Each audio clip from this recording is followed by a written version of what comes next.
제가 그 UFC 그 정찬성 선수를 굉장히 좋아합니다. 근데 안타깝게도 어제 경기에서 패배를 했어요. 그런데 굉장히 멋있었습니다. 제가 예배가 있어서 그 시간을 기다릴 수는 없어서 이제 아침에 뉴스로 보았어요. 근데 정찬성 선수가 KO로 쓰러지면서까지 주먹을 내뱉는 거예요. 네. 자신의 소임, 자기에게 맡겨진 역할, 그것을 다하는 것이죠. 그래서 상대 선수가 경기는 이겼지만 오히려 쓰러진 선수를 더 존경하는 그런 인터뷰의 내용도 보았습니다. 여러분, 사도 바울이라는 인물은 우리가 수도 없이 들었기 때문에 어떤 인물인지 잘 알고 계실 것입니다. 성경에서 복음으로 변화한 사람, 단연한 사람을 꼽으라면 저는 사도 바울을 뽑고 싶습니다. 특별히 그 사도 바울이 쓴 이 성경의 서신서나 성경 중에서도 저는 이 로마서에 아주 강력한 능력이 있다라고 믿고 있습니다. 오직 믿음으로 구원을 받는다는 하나님의 그 복음의 메시지가 가장 잘 나타나 있는 성경이기도 하고요. 또 많은 사람들이 회심하는 데에 이 로마서는 인용되기도 했었죠. 이 로마서에 대해서 그 윌리엄 틴텔이라는 사람은요, 신약 성경 중에 가장 탁월한 부분이고 가장 순수한 기쁨의 소식이며 성경을 전체로 이끄는 빛과 같다라고 고백하기도 했고요. 여러분이 너무나 잘 알고 계시는 이 어거스틴도 이 로마서에 의해서 회심한 대표적인 인물입니다.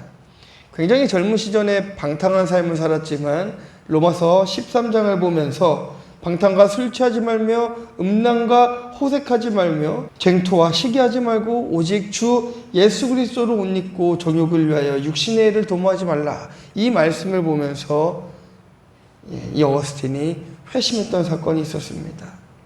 그뿐 아니죠. 또 여러분이 한 번쯤 다 들어보셨을 만한 이 마틴 루터 또한 마찬가지입니다. 로마서 1장 17절 말씀에서 이 심판과 지옥 그리고 구원에 대한 해답을 얻게 되는, 그만큼 로마서는 이 복음의 능력이 있는 서신서인 것입니다. 여러분, 복음의 능력을 믿으십니까? 예수로 한번 미쳐보셨어요? 굉장히 좋습니다. 굉장히 행복합니다. 저도 예수에 미쳐본 적이 있습니다. 지금 좀 덜 미쳐가는 것 같아요. 좀 안타까운 것 같습니다. 우리가 신앙생활이 오래되고 직분이 깊어질수록 오히려 더 예수에 미쳐가야 되는데 그렇지 못하는 것 같아요. 우스갯소리로 그런 말들 많이 하거든요. 신학교에 가기 전에 성경을 많이 읽어라 라고 합니다. 가면 성경을 잘 보지 못하게 되니까요. 저도 이제 그 편견과 그 틀, 그리고 그것을 정말 깨보고 싶어서 잠자는 시간을 줄여서 말씀을 보기도 했던 것 같습니다. 세상을 살아가는 여러분들도 좀 시간이 없으시죠? 네, 눈 뜨면 출근하시고 갔다 오면 피곤하셔서 또 식사하고 잠깐 가족들과의 시간도 나눌 시간이 없이 또 쓰러져 잠들었다가 또 눈 뜨면 또 출근해야 되고 바쁜 일상과 이 반복되는 삶들, 그 가운데서도 우리가 하나님을 찾는 시간이 분명히 있어야 되는 줄 믿습니다. 많은 시간을 원하는 것이 아니라 정해진 단 5분의 시간, 단 10분의 시간을 주님 앞에 드리더라도 우리의 마음을 다하여서 하나님을 찾아야 될 줄 믿습니다. 이 사도 바울은 성령의 영감으로 이 로마서를 기록했어요. 여러분, 바울이 원래 어떤 자였습니까? 바리새인 아니었습니까? 바리새인 중에서도 바리새인, 그리스도인들을 핍박하는 그런 바리새인 아니었겠습니까? 그럼 바울이 예수 그리스도를 만나고 그리스도를 영접한 이후에 자신의 모든 삶을 선교하는 데 사용하게 되는 것이죠. 그리고 사도 바울이 3차 선교 여행을 하는 중에 고린도에서 약 3달간을 머물면서 오늘 이 로마서를 작성하게 되는 것입니다. 로마서의 상황들이 좀 그렇습니다. 오늘날 스페인인 서바나죠. 서바나로 가서 선교의 목적으로 로마에 있는 교회에 이 서신을 보내게 되는데요. 이 로마 교회 안에는 약간의 좀 갈등이 좀 있었습니다. 글라우디우스 황제 때에 유대인들이 모두 로마를 떠나라는 그 칙령을 내렸어요. 그래서 이제 유대인들이 떠나게 되면서 로마는 자연스럽게 이방인들이 주축이 되어서 교회를 세워나가게 되었습니다. 그 후에 유대인들이 다시 돌아와서 교회를 세우고 보니까 이방인의 교회의 모습과 이 유대인의 교회의 모습이 조금 다른 거예요. 아무래도 유대인의 교회의 모습들은 율법을 조금 더 강조했을 것이고요. 이 이방인 교회는 조금 더 열정과 뜨거움을 강조하지 않았겠습니까? 누군가는 그것을 이렇게 표현하더라고요. 승복음교회와 장로교회가 아니겠는가 이런 표현하더라고요. 여러분 사실 편견입니다. 승복음에도 말씀이 있고요. 장로교회 안에도 성령의 역사가 있습니다. 너무 그렇게 가르지 않으셨으면 좋겠어요. 제가 이렇게 말하면 또 교수님들 별로 안 좋아하시긴 하더라고요. 그래도 정말 그렇습니다. 제가 목사로서 또 신앙인으로서 말씀을 전하는 자로서 저도 이제 말씀들을 챙겨보지만 감리교회 목사님 설교도 듣고 장로교회 목사님 설교도 듣고 좋습니다. 조금씩 우리가 추구하는 것이 다르기는 하지만 궁극적으로 신앙을 세워간다라는 공통적인 목적을 가지고 있는 것에는 분명하다는 것이지요. 마치 그런 것과 같았던 것 같습니다. 이 유대인 교회와 이방인 교회 안에 갈등들은 쉽게 해소가 되지 않았어요. 왜냐면요, 그 누구 하나 이것을 양보할 이유가 없었기 때문인 것이에요. 특별히 율법과 음식에 관한 규례로 인해서 갈등이 아주 심각하게 일어나고 있었습니다. 그렇기 때문에 이 사도 바울은 그 모습을 안타깝게 바라보면서 어떻게 하면 이 로마에 있는 교회가 연합할 수 있을까? 하나 될 수 있을까? 이것을 고민하면서 오늘 이 말씀을 기록한 것이지요. 결론부터 말씀드리자면 사도 바울이 캐치한 이 두 교회가 연합될 수 있는 방법은 바로 복음으로 변화되는 것이었습니다. 여러분 왜일까요? 여러분 복음으로 변화돼 보셨죠? 다. 복음으로 변화되고 나면 눈이 좀 이상해집니다. 분명히 어저께까지 믿던 사람이 사랑스럽게 보이기도 하고요. 정말 하기 싫었던 일들이 너무나 기쁨으로 다가오기도 하고요. 내 정신이 아닌 것처럼 사람이 변해갑니다. 사도 바울은 그에게 그리스도로 복음으로 말미암아 변화되었을 때 이들이 진정으로 연합할 수 있다는 것을 이야기하는 것이지요. 오늘 본문의 말씀을 통해서 복음이 우리를 어떻게 변화시키는가 그 원리를 한번 찾고자 합니다. 첫 번째는요, 사도 바울은 복음을 위해서 구별된 그리스도의 종이었습니다. 우리 말씀 한번 보도록 하겠습니다. 시작.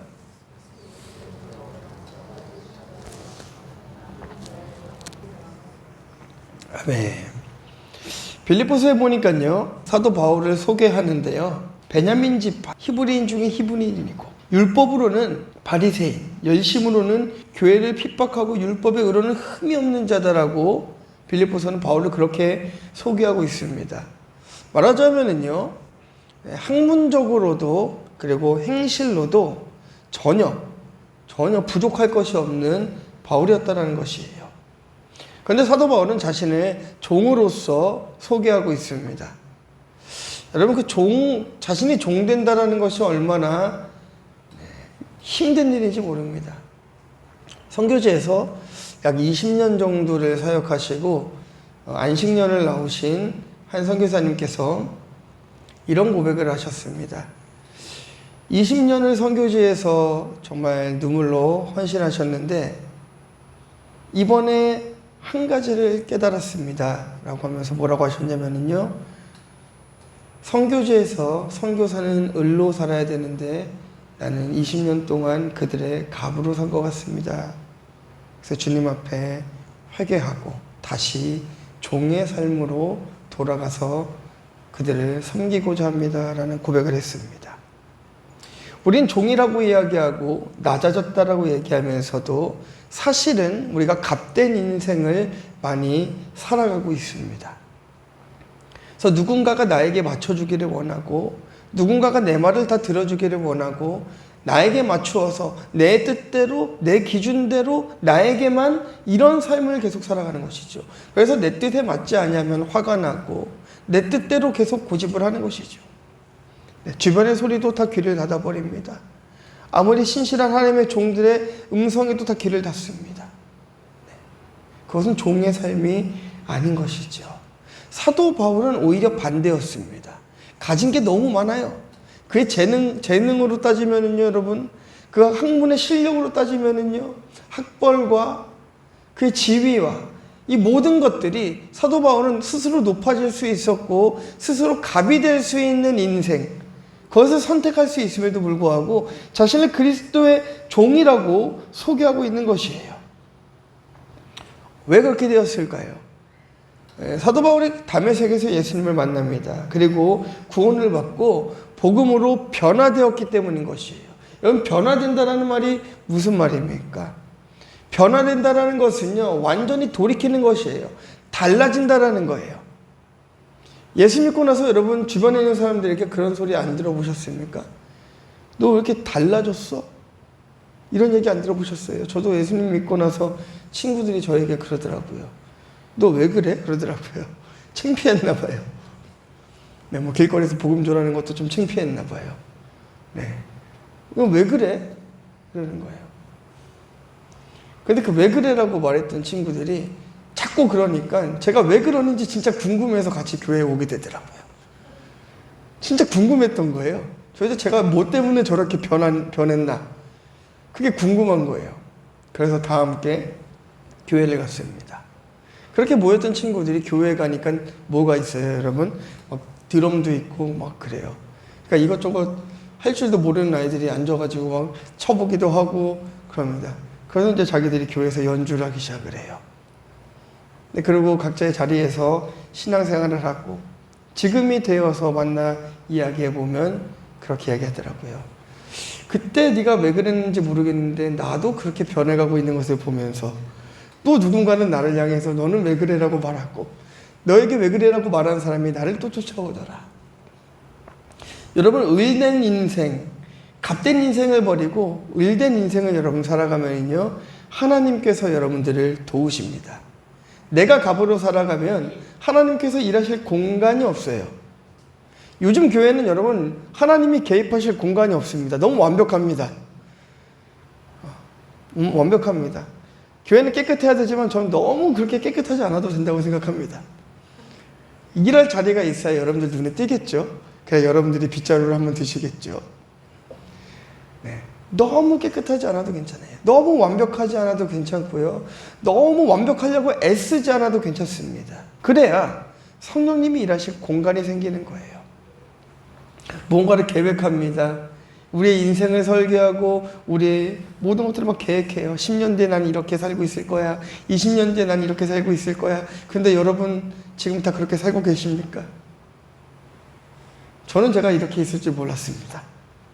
전 제가 복림교회에 있을지도 몰랐어요. 근데 제가 이 자리에 있습니다. 제가 계획한 대로, 내가 생각한 대로 되는 일들이 없다는 것이에요. 그러나 우리가 을로 살아가면 하나님께서는 우리의 인생을 책임져 주시고 가장 선한 길로 여러분들을 인도해 가실 것입니다.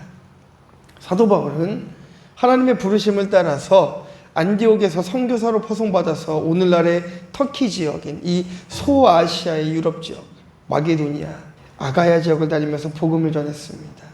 그렇게 3차에 걸쳐서 복음을 전했어요. 복음을 전한 동안에 숱한 어려움을 만났습니다. 어려움을 만나고 죽을 고비를 넘기고, 그럼에도 불구하고 바울의 고백은 자신을 둘로스라 고백합니다.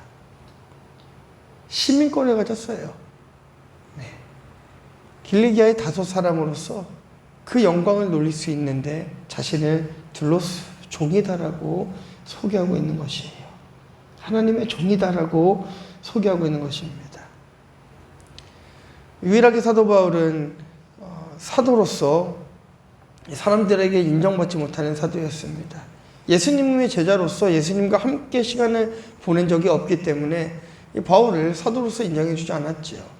예수님의 제자들조차도 그랬습니다. 그러나 예수님의 제자들이 바울을 사도로서 인정하는 데에는 단순히 그가 지식이 뛰어나고 성경 말씀을 잘 알기 때문에 설교를 잘하기 때문이 아니라 그의 삶을 바라보니까 그만큼 충성된 자가 없고 그만큼 종으로서의 삶을 사는 자가 없었기 때문인 것이죠. 자, 우리 1절 말씀 한 번만 다시 읽어보도록 하겠습니다. 자, 보세요. 그리스도의 종이라고 표현하고 있지 않습니까? 사도로 부르심을 받았다라고 이야기하고 있지 않습니까? 자신의 정체성을 나타내는데 종이고 부르심을 받은 자다라고 이야기하고 있는 것이에요. 여러분, 사도의 자격은 예수님이 친히 부르시고 위임하신 자가 바로 사도인 것입니다. 예수님의 제자는 그냥 예수님을 쫓아다닌 것이 예수님의 제자가 아니라 예수님의 삶을 따라하는 것, 따라 사는 것이 바로 제자인 것이에요. 한 신학교에서 강의를 하는데 그런 질문이 들어왔었습니다. 제자가 무엇입니까? 우리 제자 교육 많이 하잖아요. 교회들마다 제자 교육 많이 합니다. 저도 제자 교육 많이 받았습니다. 뭐 성경 공부 교재요? 정말 많이 했습니다. 풀어본 성경 공부 교재만 해도 정말 몇 권이 될지 몰라요. 굉장히 많아요. 근데 그거를 다 통과하면 제자가 되답니까? 여러분, 성경 공부 열심히 하셨잖아요. 제자가 되셨습니까? 우리가 공부함으로 제자가 되는 게 아니에요. 성경을 아무리 많이 읽고 지식이 아무리 많이 쌓이고 말씀을 아무리 많이 듣고 내 삶이 아무리 신실하다 할지라도 제자가 될 수 없습니다. 왠지 아십니까? 제자는 그리스도 안에서 자신을 종이라 여기고 그리스도의 삶을 닮아가야 제자인 것이에요. 예수님의 행적을 닮아가야 제자인 것입니다. 공부로 되는 게 아니란 말이죠. 착각하는 것입니다. 네. 그래서 오늘날 엄청난 부작용이 생겼습니다. 무슨 반, 무슨 반, 무슨 반. 나중에 맨 끝에는 강한 용사반, 예를 들어보겠습니다. 그렇게 끝나고 나서 이제 담임 목사님이 그랬답니다. 자, 아무개 집사님, 우리 다음 주부터 성경 공부합시다 하니까 그 집사님이 그랬대요. 저는 제자 훈련이 끝났는데요. 그랬답니다. 여러분, 정말 끝났습니까? 전 지금도 성경을 펴서 보다 보면 지금도 감동이 있고 지금도 이해가 되지 않는 말씀들이 있고 성령이 조명해 주시지 않으면 알지 못하는 말씀들이 수두룩합니다. 우리는 그리스도의 종임을 기억해야 되는 줄 믿습니다. 그리고 종은 구별된 자들을 이야기하는 것이죠. 여러분, 구별된 자들을 누구라고 부릅니까? 성도라 부르죠. 네. 그럼 구별된 자들이 누굽니까? 여러분들이죠. 구별된 자들. 구별된 자들은 그리스도의 종이고 그리스도의 종은 하나님의 제자인 것입니다. 그런 의미에서 이 자리에 있는 여러분들은 모두가 예수 그리스도의 제자이며 주님의 종이라는 사실을 주님의 이름으로 믿기를 소원합니다. 종은 자신의 권리를 주장할 수 없습니다. 종은 자신의 권리를 낮출 수밖에 없습니다. 내 자아가 높아질 때마다 우리 스스로 내가 종됨을 주님 앞에 고백해야 될 줄 믿습니다. 우리 하나님이 우리를 위해서 예배하신 선한 일을 종된 입장에서 이루어가야 될 줄 믿습니다. 네. 사도 바울은 그렇게 고백하는 것이에요. 여러분, 참 말씀을 정갈하게 아주 조리 있게 역사적인 사실들을 잘 정리해서 제 원고에는 되어 있습니다. 그런데 여러분들과 이 말씀을 꼭 나누고 싶었어요. 아침에 기도하면서 그런 마음이 들었습니다. 우리 예빈이가 수술을 했어요. 근데 수술하고 나서 기억이 있는 신경 쪽이 조금 손상이 돼가지고 약간 단기 기억 상실이 조금 생겨서 교회의 모습, 예배당의 모습이 기억이 안 나는 거예요. 그래서 목사님, 교회에 가고 싶어요. 머리가 아파서 잠을 잘 못 잤대요. 교회에 가고 싶어요. 예배 드리고 싶어요. 그리고 이제 교회에서 만들어 먹던 카레 떡볶이도 먹고 싶어요. 얘기하면서 그래 예빈이가 교회를 잘 기억할 수 있게 교회 사진도 보내주고 우리 예배하는 모습도 좀 찍어서 보내주고 목사님이 그렇게 할게 하는데 그 생각이 나더라고요. 육신이 연약하고 단기적인 기억이 상실되어도 하나님을 사랑하는 그 마음은 변하지 않는 거예요. 하나님을 사랑하고 예배하고자 하는 그 마음은 변하지 않는 것이죠. 왜요? 우리가 종이니까요. 그리스도의 종이기 때문에, 특정함을 입은 하나님의 백성이기 때문에 그렇다는 것입니다. 사도 바울은 종되기를 자처하였고 종된 삶을 살아갔을 때 고난당했고 핍박당했고 죽임당할 뻔했고 온갖 어려움을 다 당했고 아주 수치스럽게 죽음을 당했습니다. 우리의 눈으로, 육신적인 눈으로 볼 때에는 그것이 하나님이 믿는 자의 최후인가라는 생각을 할 수 있지만 사도 바울의 하늘에서 너무나 큰 영광으로 하나님과 함께 했을 것이죠. 그래서 제가 나중에 천국에 가게 되면 참 물어보고 싶은 게 많이 있습니다. 천국에 가게 되면 정말 물어보고 싶은 게 많이 있어요. 이 성경에 기록되지 않은 수많은 사건들이 있을 것 아닙니까? 진짜 그리스도의 제자의 삶은 무엇이었는가 정말 물어보고 싶어요. 사랑하는 성도 여러분, 종된 삶을 살기를 원하십니까? 정말 그 을의 삶을 여러분 살기를 원하십니까? 그 삶은 너무나 힘들고 어려운 삶이지만 하나님께서 책임져 주시는 가장 값진 삶이 될 것입니다. 그 길을 걸어가신 여러분들 되시기를 주님의 이름으로 축원합니다. 자, 두 번째는요. 사도 바울이 전한 복음은 성경에 미리 약속된 메시아였습니다. 자, 우리 2절 말씀 보도록 하겠습니다. 시작.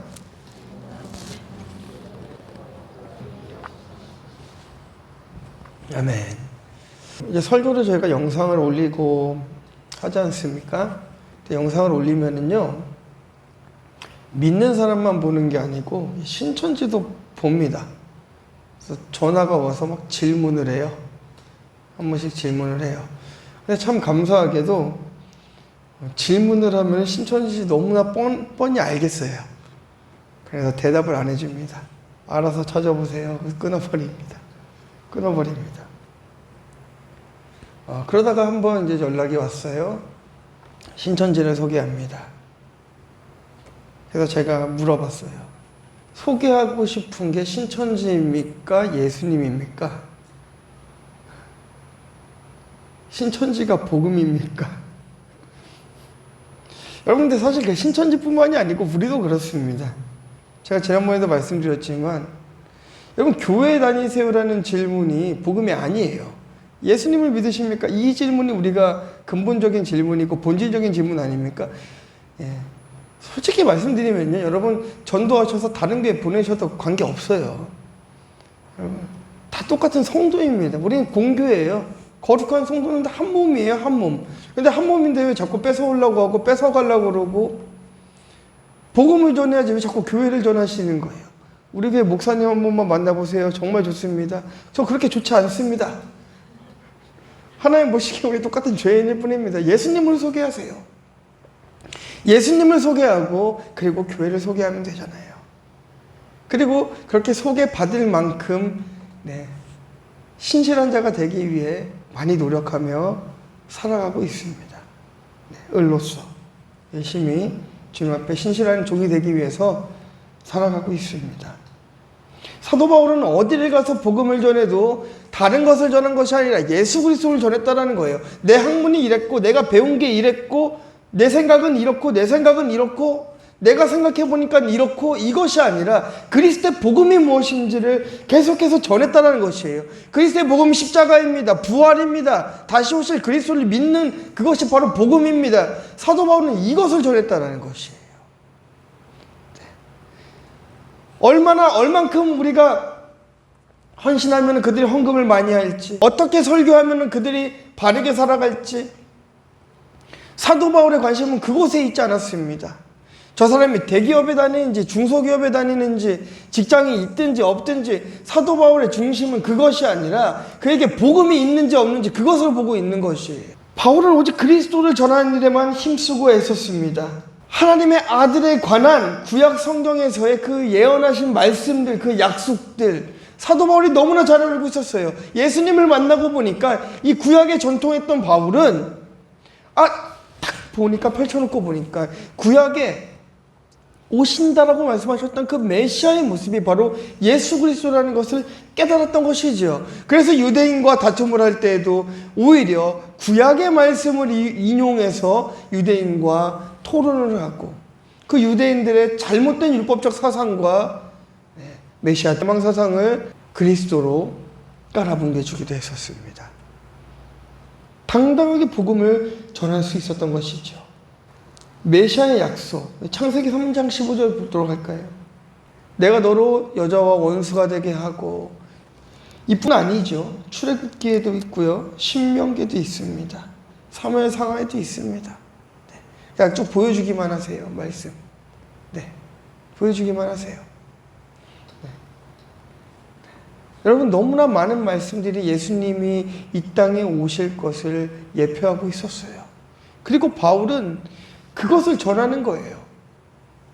사도 바울은 내가 살아보니까 이렇더라, 내가 경험해보니까 이렇더라, 이것이 아니라 진짜 내가 만난 그 그리스도가 이런 분이시더라.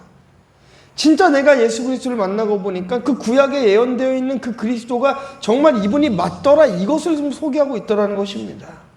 정말 그 동정녀에게서 오신 그 예수 그리스도가 메시아가 맞고 그 하나님의 어린 양, 우리의 죄를 담당하시는 그 예수님이 십자가에 못 박혀 죽으신 이 사건이 우리의 죄가 사해진 그 사건이 맞더라. 이것을 사도 바울이 깨닫고 이야기하고 있는 것이에요. 예수 그리스도는 육신으로는 다윗의 혈통에서 나시지 않았습니까? 네. 다윗의 혈통에서 나왔습니다. 그래서 사람들은 예수님을 메시아로 인정하지 않았어요. 인정하지 않았습니다. 그러나 바울이 예수님을 만나고 보니까 세상이 달라지기 시작했습니다. 결국 사도 바울은 예수님을 주라고 표현하기 시작합니다. 여러분, 주, 이 주라는 단어에는요, 두 가지 의미가 있습니다. 첫 번째는요, 예수님이 하나님이시다라는 뜻으로서 구주의 의미가 있고요.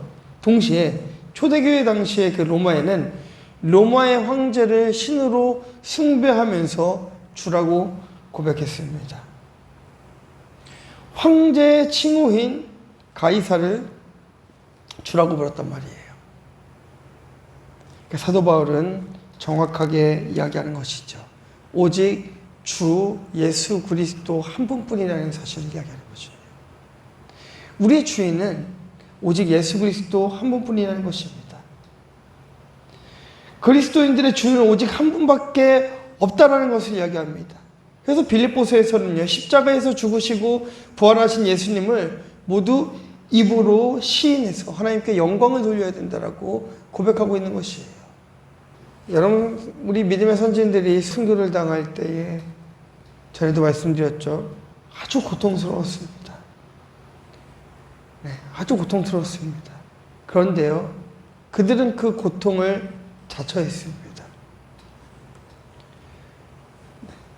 핍박이 올 때에, 죽음의 위기가 있을 때 그것을 피하지 않았습니다. 오히려 더 용감하게 순교의 자리로 나갔습니다. 제가 가끔 말씀드리죠. 여러분, 정말 그 아주 결정적인 상황, 여러분들 목에 총뿌리가 겨뤄지고 정말 예수를 부인해야 되는 상황이 올 때에 여러분들 부인하실 것 같습니까? 믿음의 사람들은요, 오히려 더 담대해집니다. 두려움이 더 사라집니다. 우리가 상상할 때는 더 무서울 것 같잖아요. 무서워서 발발발발 떨면서 이제 그냥 차라리 내가 예수님을 한번 부인하고 살아서 돌아가서 또 열심히 섬기지, 이렇게 생각하실 것 같잖아요. 그런데 여러분, 진짜로 그 상황이 되면은요, 여러분들은 신앙으로 차라리 순교를 택하실 겁니다. 그게 종이니까요. 그게 종된 삶이기 때문인 것입니다. 그게 그리스도의 길이기 때문인 것입니다. 말씀을 맺도록 하겠습니다. 우리 학생들이 요즘에 소요리 문답을 배우고 있어요. 책이 너무 어려워서 학생들을 좀 가르치기가 좀 어려워요. 그래서 할 수 없이 이제 저희가 이제 만들어서 문답을 하고 있습니다. 그런데요, 이 소요일의 문답 안에 문답을 이렇게 만들다 보니까 제 안에 한 가지 의문이 생겼습니다. 과연 어른들은 이 문답의 내용을 진짜 고백하고 있을까? 사실 소요일의 문답은 아이들을 위해서 만들어진 것이었거든요. 근데 기회가 된다면 우리 어른들도 이 소요일의 문답을 좀 한번 해보면 어떨까라는 생각이 듭니다. 삶의 목적. 네. 여러분, 삶의 목적, 삶의 이유, 목표, 다 중요하죠. 그런데요, 변화되지 않으면 그것은 아무것도 아닌 것입니다. 갑의 인생을 살아서는 예수님의 제자가 될 수 없습니다. 을의 인생을 살아갑시다. 그 말씀을 준비한 저는 을의 인생을 살기로 다시 한 번 더 결심하고 다짐했어요. 최선을 다해서 어려움이 있는 성도들을 달려갔고, 할 수 있다면 그를 위해서 금식하며 기도할 수 있는 종이 되겠다고 다시 한 번 더 다짐을 했었습니다. 우리 예빈이 말씀드렸잖아요. 예빈이가 아파요. 수술해야 돼요. 그런데 목회자로서 그 아이를 목양하고 있는, 담당하고 있는 목사로서 그 아이를 위해서 해줄 수 있는 게 없는 거예요. 그래서 얘기했습니다. 예빈아, 목사님이 대신 아파줄 수도 없고 대신 수술을 받아줄 수도 없지만 목사님이 너를 위해서 금식하며 기도할게. 빠르게 회복하게 기도할게. 배고파요. 힘들죠. 근데 그 아이를 위해서 그렇게 할 수 있는 것은 제가 을이기 때문인 것입니다. 종이기 때문인 것입니다. 사랑하는 성도 여러분, 가족들 가운데 관계가 어렵습니까? 복음으로 변화되시고 을이 되어 주십시오. 가정은 화평할 것입니다. 친구의 관계 혹은 직장에서의 관계에서 어려움을 겪고 계십니까? 우리가 갑이기 때문 아닐까요? 우리가 을이 된다면 화평할 수 있습니다. 우리가 양보한다면 더 평안할 수 있습니다. 교회가 어렵지요. 재정적으로도 어렵습니다. 여러 가지 부분으로도 어렵습니다. 그래도 우리는 을이잖아요. 하나님이 채워주실 것이기 때문에 걱정하지 않고 우리는 마음껏 선교하고 구제하는 데 힘써야 되는 것입니다. 내 주머니가 들은 게 없어요? 그럼 기도하면 되잖아요. 내가 을인데 하나님 안 채워주시겠습니까? 어려움이 닥쳤어요. 내가 을인데 날 책임져 주시는 하나님께서 그 문제 해결 안 해주시겠습니까? 변화되십시오. 복음으로 변화되어서 을된 인생을 살아가십시오. 여러분이 을된 인생을 살아가면 하나님께서는 여러분들의 인생을 책임져 주실 것입니다. 확신합니다. 함께 우리 기도했으면 좋겠습니다. 혹시 내가 갑의 인생을 살지는 않았는지 한번 돌이켜봤으면 좋겠어요. 혹시 내가 갑으로서 살아가진 않았나? 여전히 내 것을 아까워하고 있지는 않은가? 주님을 내 마음에 모시고 내가 주님이라고, 나의 주님이라고 고백하고 있음에도 불구하고 여전히 주님을 내 밑에다 두고 을로서 사용하고 있지는 않는가? 우리가 다시 한번 고백해봤으면 좋겠습니다. 일단 우리 묵상으로 한 1분 정도 기도했으면 좋겠어요. 하나님, 정말 내가 을이었습니까? 갑이었습니까? 한번 생각해봤으면 좋겠습니다. 1분 정도 묵상으로 기도하시면서 한번 생각해보시는 시간 갖도록 하겠습니다.